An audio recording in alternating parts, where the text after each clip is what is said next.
disfagia, ¿sí? Entonces, así es como yo quiero que ustedes entiendan desde un síntoma, ¿qué tanto hay atrás de ese síntoma? ¿Cuántas enfermedades podemos encontrar en ese síntoma? ¿Sí? Para eso era su glosario, para que ustedes identificaran primeramente qué significa y cuáles son las enfermedades relacionadas con.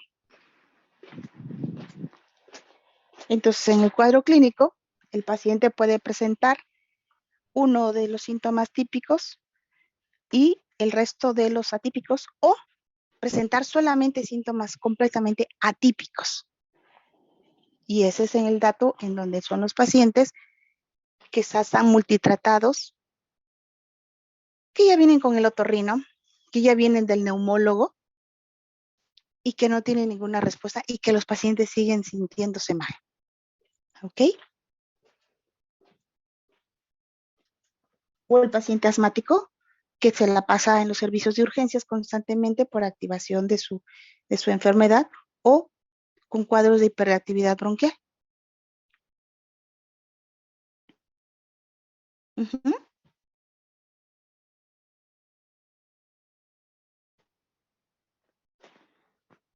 Entonces, a ver. Yael Osorio, cuéntame, ¿cómo diagnosticamos a la enfermedad por reflujo gastroesofágico? Pues en este caso lo que se llevaría a cabo sería una historia clínica. Al interrogatorio, muy bien. Interrogatorio. ¿Qué Y más? ese sería el principal, pero se podrían llevar también una endoscopía. A ver, con calma. Interrogamos al paciente y tenemos la sospecha de que el paciente tiene una enfermedad por reflujo. ¿Qué le voy a pedir al paciente para obviamente saber si realmente es una enfermedad por reflujo o no? ¿Cuáles son los datos importantes dentro del interrogatorio que yo debo de tomar en cuenta para saber qué debo hacer?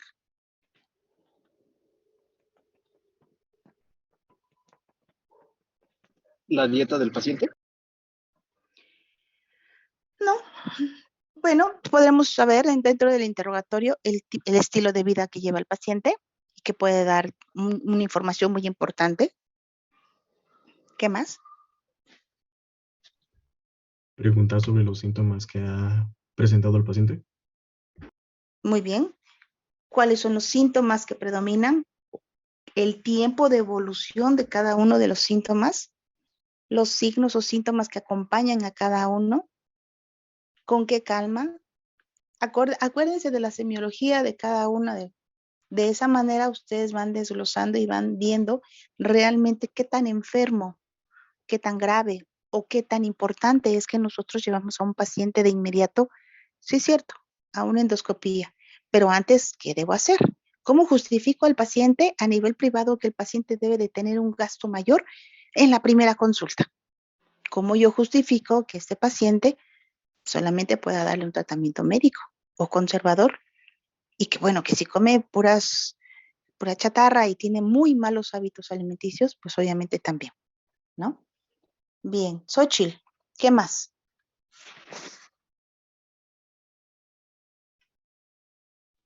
Pues después de, bueno, es que me confundí. Entonces Dime, adelante. la endoscopía digestiva de alta se solicitaría después de hacer la historia clínica y de valorar si lo requiere, ¿no? Sí, pero antes de ese paso, sí, cierto, sí, estoy de acuerdo, pero ¿qué me va a justificar el que yo le pida una endoscopía al paciente de inmediato? La gravedad, los síntomas, no. 1, la gravedad de los síntomas. 2, Eh, mm, ayúdale, Tiffany.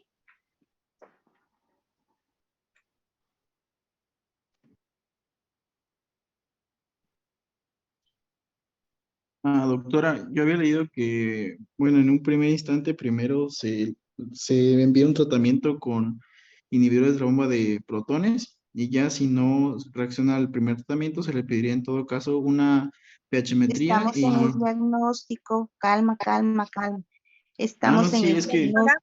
Doctora, ¿no Ujú. sería la presencia de los síntomas típicos? Ok. Tengo síntomas típicos y que pueden acompañarse de síntomas atípicos. Bien, hasta ahí. Tengo el diagnóstico presuntivo clínico de una enfermedad por reflujo. Ok. Ahora sí, ¿qué sigue con el paciente?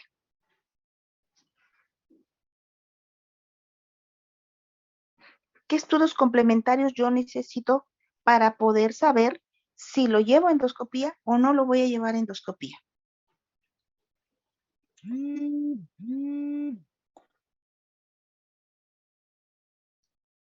Carlos Ruiz.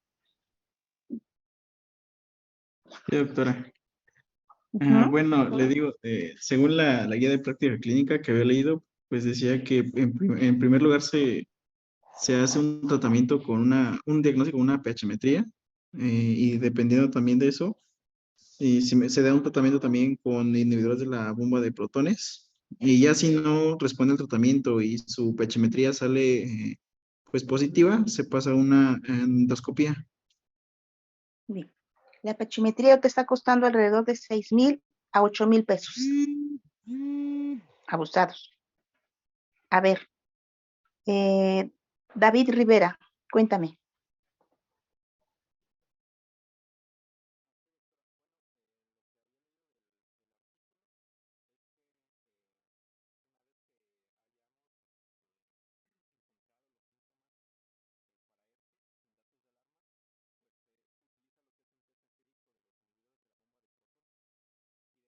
Bien.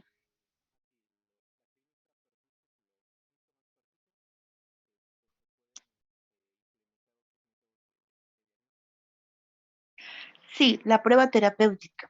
Si nosotros tenemos un paciente con una enfermedad por reflujo, hablemos típica, con síntomas típicos, ahí podemos nosotros, pero lo importante es sin signos o datos de alerta, que el paciente no tenga ningún síntoma o signo de alerta. Estos pacientes se les hace una prueba terapéutica. Así es, esos son los candidatos. El paciente que tiene larga evolución, que ha perdido peso, que tiene síntomas severos o graves, estos pacientes van a una endoscopía, completamente de acuerdo. Y son pacientes que debemos evaluar también con estudios de laboratorio. ¿Qué buscarían en un estudio de laboratorio básico? Los niveles tal vez de hemoglobina. Si el paciente tiene anemia o no tiene anemia, porque me está diciendo que ha evacuado negro o que ha regurgitado pozos de café, claro, así es, ¿ok? Y posteriormente, obviamente, veré la respuesta al tratamiento. ¿Y cuáles son los pacientes, obviamente, que se van a la prueba GOL estándar, que es la pHmetría? ¿Cuáles son estos pacientes que se van a la pHmetría? El paciente que me dice que está con síntomas clínicos y que tiene una endoscopía normal o que tiene una endoscopía anormal. Una endoscopía anormal relacionada con la enfermedad por reflujo que debería ser o podría ser hiato flojo, esofagitis aguda, esofagitis crónica, ¿sí? Aparentemente alteraciones en la motilidad como cuando vemos un esófago hiperkinético durante la endoscopía, que vemos el reflujo alto biliar y que a la retroflexión nos muestra el endoscopista que hay un hiato abierto, laxo completamente, o que hay un proceso inflamatorio importante, ¿sí? Esa es una endoscopía positiva para enfermedad por reflujo. Pero en las endoscopías normales, ¿qué sucede?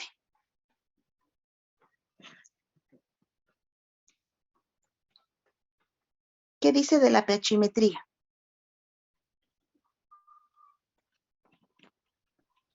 Pues en el artículo que nos mandó doctora dice que está indicada en los casos refractarios al tratamiento y que tienen la edad negativa y como paso previo, y es como paso previo a la realización de una cirugía antirreflujo.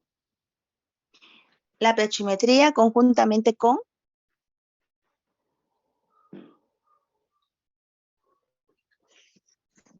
qué? Con la endoscopía, Aparte, es la endoscopía, la pH y el Uso de tratamiento. inhibidor de bomba de Propones. no. Mencionaba, creo que en este caso sería una serie, una No. radiología con contraste. ¿Qué esófagos se operan? Esófagos, bueno, es que se me fueron así directo a... Recordemos que un esófago que se va a operar estructuralmente tiene que estar sano. ¿Cuál es el tratamiento que estamos ocupando en la enfermedad por reflujo? ¿Qué es lo que se va a reparar para evitar que el paciente continúe con enfermedad por reflujo? El ¿Cuál es la esfínter cirugía? esofágico inferior. Exacto, vamos a corregir el esfínter esofágico inferior y en la gran mayoría de las veces vamos a corregir una hernia yatal, ¿verdad? Entonces, ¿qué debo saber si el cuerpo esofágico está sano o no está sano en relación a qué? Voy a operar un esófago sin saber si está sano estructuralmente.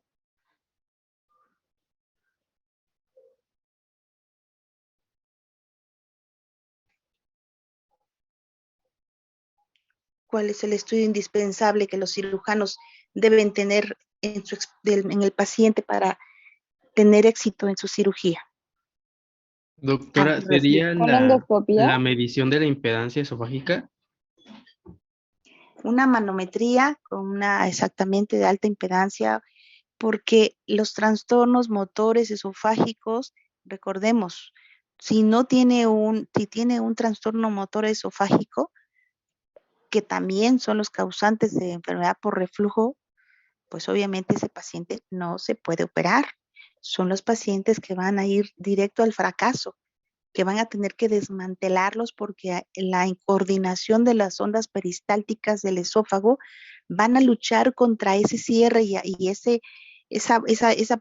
una plegadura que hace el estómago alrededor de la unión esófago-gástrica, ¿verdad? Entonces, en lugar de que el paciente se le quite la disfagia, vamos a incrementar la disfagia, va a haber un dolor torácico tan intenso que el paciente les va a llamar a la madrugada y va a decir, ábrame aquí porque el dolor tan importante que va a tener el paciente. Por eso, la endoscopía, la serie esófago-gastrodenal puede ser de utilidad para cuando nosotros queremos saber si el paciente tiene o no tiene estenosis, o tiene un retardo en el vaciamiento, o no podemos, o el paciente en ese momento refiere otros síntomas que queremos descartar en la serie. La pH y la manometría son indispensables para que ese paciente tenga un estudio integral de la enfermedad por reflujo. Solo que todos los artículos lo dicen, realmente ese paciente requiere gastar alrededor de 30,000, 40,000 pesos, que es lo que le van a salir esos estudios. A nivel público, si lo tiene, pueden hacérsele todos los estudios y protocolizar, y así se debe protocolizar un paciente.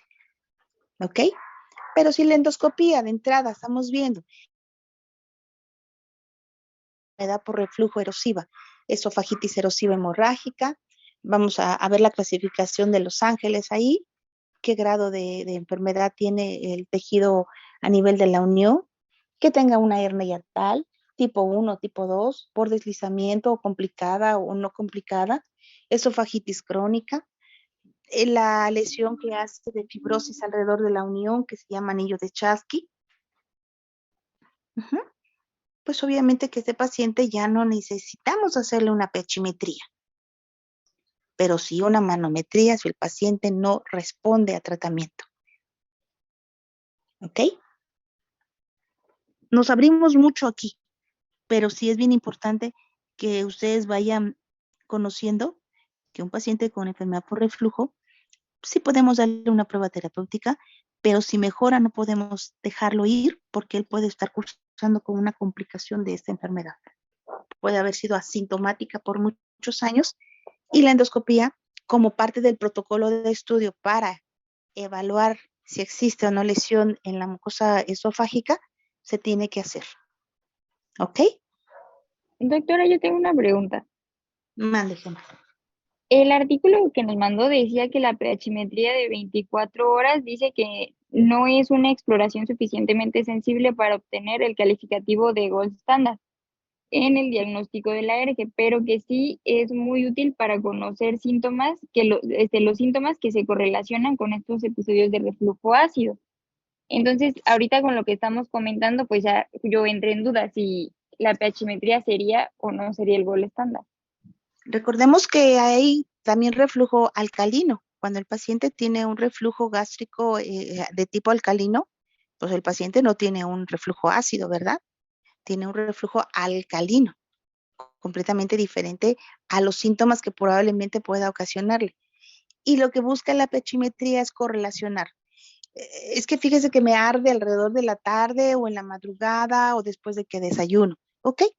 Se le coloca el digitrapper, se le coloca la sonda y el paciente se le dice, cada vez que usted sienta un síntoma, va a apretarle el botón. ¿Sí? Entonces el paciente siente la molestia, aprieta el botoncito y en el registro que vamos a evaluar en la computadora para cuando se descarga el software, vamos a ver que el paciente efectivamente durante el postprandial experimenta dolor o no experimenta dolor relacionado con los picos obviamente de acidez o de reflujo. Para eso es. Y efectivamente, es como una radiografía de la sintomatología que te refiere el paciente. Y vamos a ver quién dice en ese momento la verdad. Si el paciente dice, pues que no tiene dolor, pero no tiene reflujo. Está isoeléctrica la curva y no hay importantes eventos de acidez. Entonces, que él está ocasionando el dolor al paciente. No es tan sencillo, ¿eh? Para eso, obviamente, pedimos los estudios para evaluar y descartar enfermedades en los pacientes.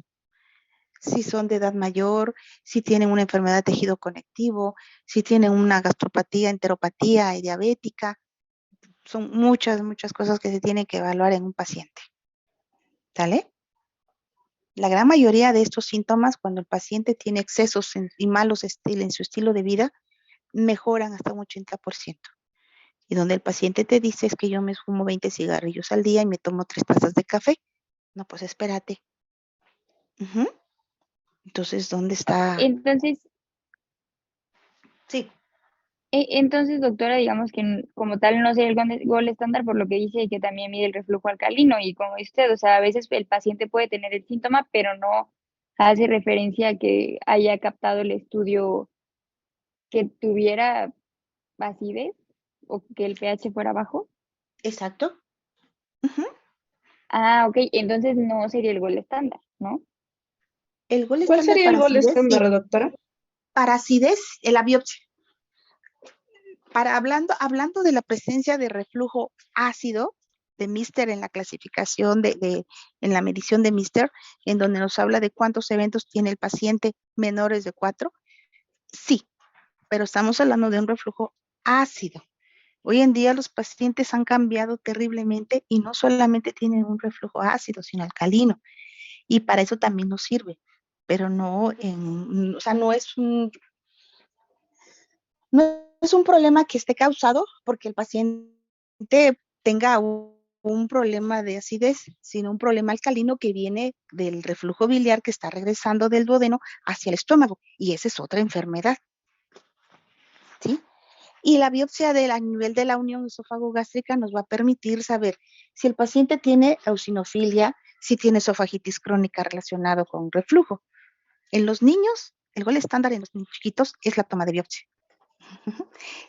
Y hablar de un Gold Standard así, que algunos artículos nos dicen que sigue siendo, sí, para reflujo ácido, pero el paciente no solo tiene un reflujo ácido, así como una esofagitis no erosiva.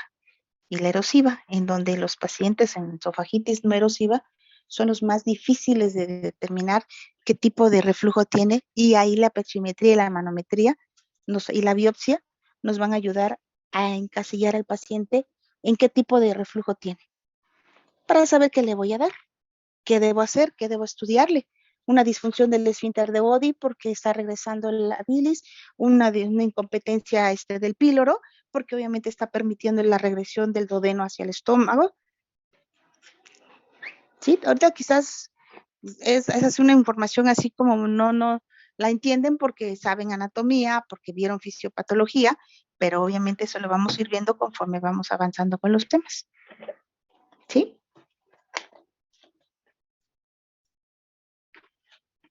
Bien. Entonces, ¿cómo vamos a tratar a estos pacientes? ¿En cuánto se divide el tratamiento para la enfermedad por reflujo gastroesofágico? Paulina Pacheco.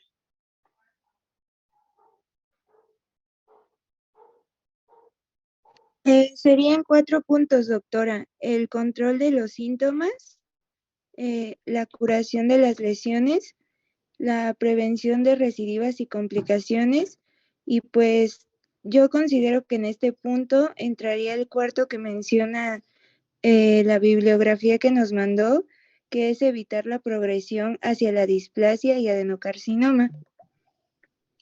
Dentro de las complicaciones más graves que tiene, efectivamente.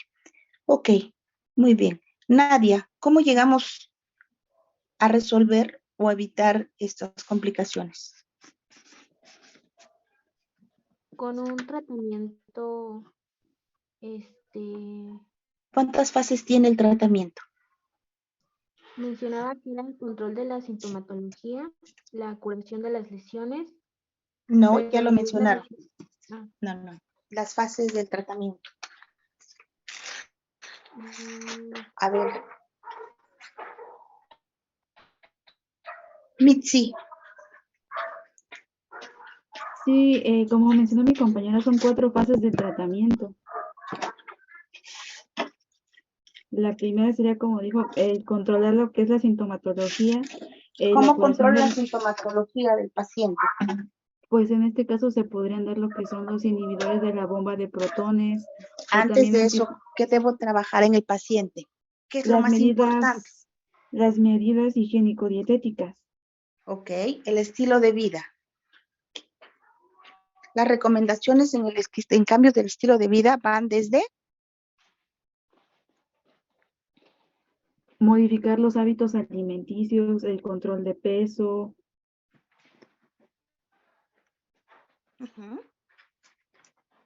¿Qué más?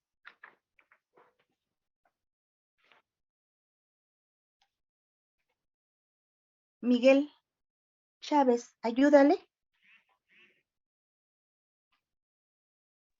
Bueno, yo en mi trabajo que había dejado de las medidas higiénico-dietéticas, bueno, en la tarea anterior, pues había añadido algunas cosas como los consejos que le puede dar uno al paciente, como las medidas de cuando va a comer, que coma o cene aproximadamente 3 horas antes de acostarse, también algún tipo de estimulante, de evitar los estimulantes de secreciones de ácido, como podría ser la cafeína, el alcohol, incluso el tabaco o algunos medicamentos.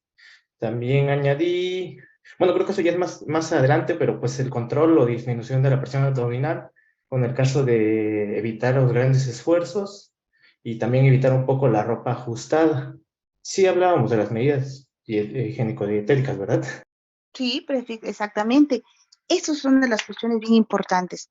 Ayunos prolongados, dietas excesivas, excesos en grasa, en condimento, en picante, hidratos de carbono, en algunas mujeres o hombres en que hacen ejercicio, exceso en el aumento de la presión intraabdominal.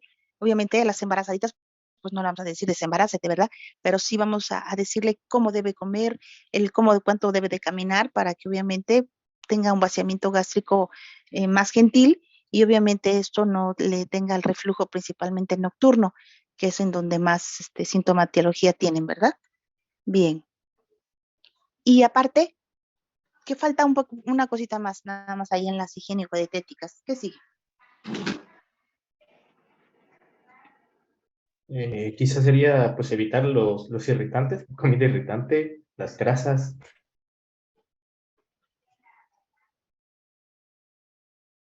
¿Y qué más? Al dormir, ¿qué pasa? Ahí, ¿No sería lo doctora, de entrarían evitar los el posturales. decúbito? Ok, el obviamente evitar que el paciente se ponga 10 almohadas como para evitar el reflujo, ¿verdad? Entonces le pedimos que suba la cabecera de la cama con 20 centímetros aproximadamente para evitar que esté por gravedad, ¿ok? No cenar tarde, cenar muy temprano, no dormirse inmediatamente. Ujú. También dar como cenas más ligeras. Las cenas ligeras, que sin condimento, irritante, así es, ¿verdad? ¿Alguien más que quiera agregar? Yo había leído que también se podía, que se recomendaba acostarse del lado izquierdo, del lado izquierdo del paciente y evitar acostarse completamente supino. Sí, aparte de eso, recordemos que podemos ayudar a que tenga un mejor vaciamiento, un rápido vaciamiento gástrico, principalmente. Ujú. Muy bien. ¿Qué más? ¿Ahora qué sigue? Ahora sí. La segunda fase sería Doctora, disculpe, ¿en la primera fase no entraría también el estrés? el factor estrés. Am, el factor estrés para los ejecutivos, para la gente que tiene un ritmo de vida muy difícil, abogados, contadores, gente que está sometido a estrés por el exceso de trabajo, las recomendaciones que se le dan es acortar los periodos prolongados de ayuno, que esté tomando, aclarando el esófago constantemente, tomar de terapias de dispersión, ejercicio, caminata, natación, es decir, bajar la tensión. O si esta situación ya es patológica, pues se le pide que vea al psiquiatra para manejar un poco más ese estado de ansiedad y de estrés, ¿no? Que va relacionado.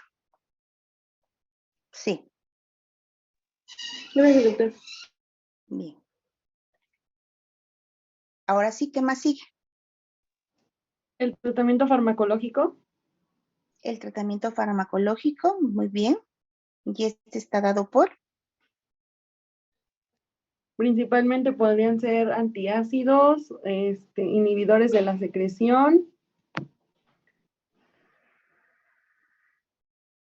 Ujú.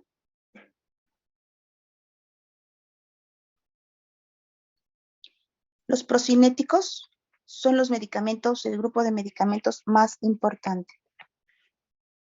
Y regresamos. ¿Cuál es el concepto de la enfermedad por reflujo?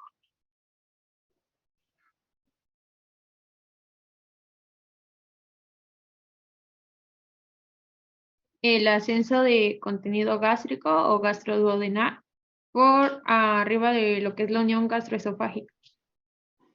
Exacto. Entonces, el medicamento que evita esa regresión o ese ascenso del contenido gástrico hacia el esófago es el procinético, que lo que va a hacer es que va a aumentar el número, la peristalsis, el movimiento, para que obviamente lo que hace es que ejercita ese músculo del esfínter esofágico inferior y evita que éste se mantenga abierto y evita el reflujo.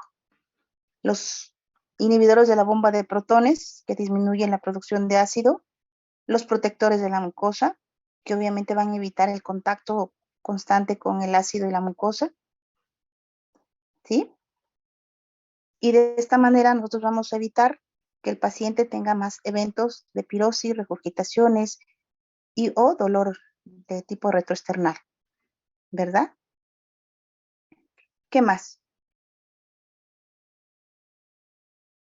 ¿Qué es el tratamiento definitivo para la enfermedad por reflujo gastroesofágico en los pacientes portadores de hernia hiatal, portadores de una complicación como esófago de Barrett?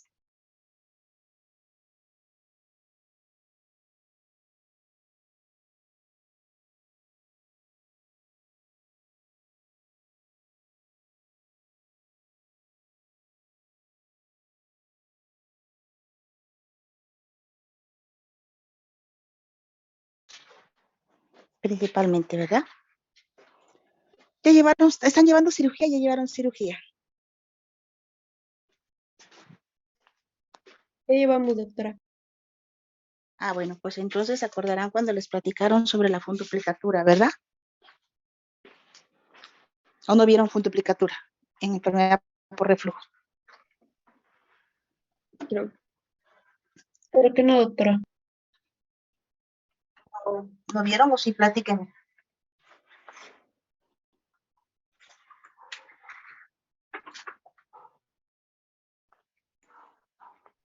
No, doctora, yo la verdad no recuerdo haberlo visto.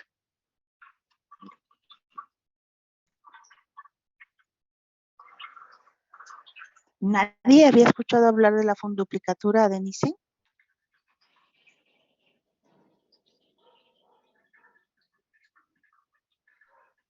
Pues es cuando el fundus gástrico como que lo tratan de unir al esófago o algo así, ¿no? Sería más como si abrazara, ¿no? Como si el mismo fondo abrazara. No, Es una estenosis del esófago, ¿no? No. Es cuando se ocupa lo que es el fondo Pues gástrico estenosis. para hacer un esfínter.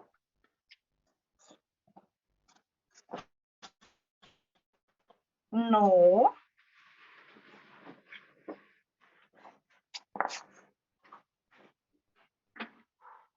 Ok.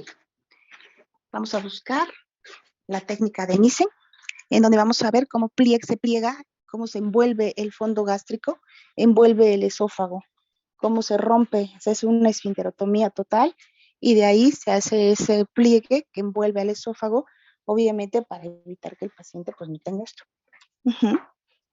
Algunos médicos lo único que hacen es que cierran esa hernia, ¿sí? Pero sí es importante que la veamos en el atlas de cirugía. Hay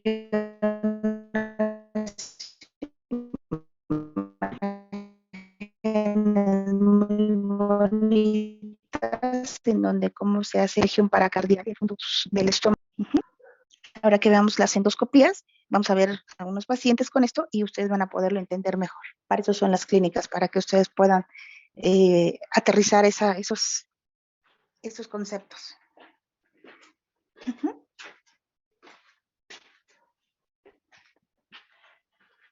Bueno, pues el pronóstico de estos pacientes cuando son atendidos prontamente y sin complicaciones, en la gran mayoría de las veces es bueno, relacionado con la calidad de vida. Calidad de vida, no la forma de vida que quieran llevar, que son dos cosas muy diferentes.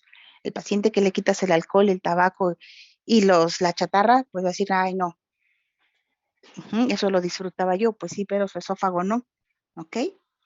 Entonces, eso va a ser en la perspectiva que el paciente tenga de un estado, de un bienestar en su salud o de que siga con malos hábitos, en donde va a seguir deteriorando su esófago.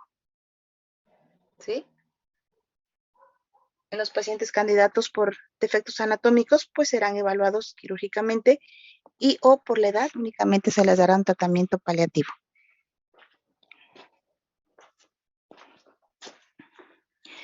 Vamos a revisar las complicaciones. Dentro de las complicaciones más importantes son dos. Una va con la otra, que pueden aparecer en cualquier momento, la esofagitis erosiva. Me revisan, por favor, la clasificación de Los Ángeles, la clasificación de estenosis esofágica y esófago de Barrett.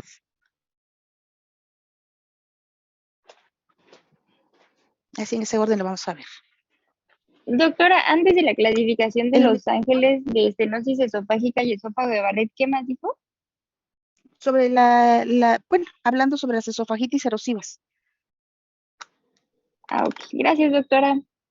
Checamos este anillo de Chasky para que también sepa que es un anillo de Chasky. ¿Sí? Esofagitis erosiva, anillo de Chasky, estenosis esofágica y esófago de Barrett. Y nos vamos a ver el martes, ¿verdad? Sí, doctora. Bueno. Doctora, mi grupo tiene ciclos clínicos la semana que viene. Ah, bueno, ok. Allá en donde, bueno, ¿En el ISSSTE o dónde? Sí, en el IMSS, doctora. Ah, bueno. Ok, por la mañana. Si quieren, si no tienen inconveniente, podríamos vernos igual a las 9 de la noche y tenerla en línea para que sí, no perdamos. Lo que pasa es que no todos van en la mañana, algunos vamos de 7 a 2 y a otros les toca de 2 a 8, los ciclos, doctor. De 7 a 2 y de... Bueno. ¿Cuándo le toca los ciclos clínicos al otro grupo? Me parece que es hasta finales de febrero, creo, o marzo. Es en Sí, marzo. En marzo. Ah, marzo. Bueno, jefes de grupo, nos ponemos de acuerdo para que podamos seguir avanzando, ¿sale? Sí, doctora. Sí, doctora. Muchas gracias. Gracias. No se me Gracias, asusten. doctora. Esto por lo que veo, vamos a dar otra repasada en la clínica, vamos a ver, y ahí es donde vamos a volver a repasar esto que vimos, ¿eh? Esto es el pan de cada día en las endoscopías. No se me angustie, lo van a ver y se lo van a aprender de memoria. ¿Sale? Sí, doctora, gracias. Sí, doctora, gracias. Doctora. Gracias. Gracias, doctora. Gracias, doctora. Descansen, bonita noche. Gracias. Gracias, igualmente, Buenas doctora, noches, doctora. descanse. Disfruten su fin de semana largo. Igualmente, doctora. Igualmente, doctora. Doctora, gracias. Cuídense mucho. Bye.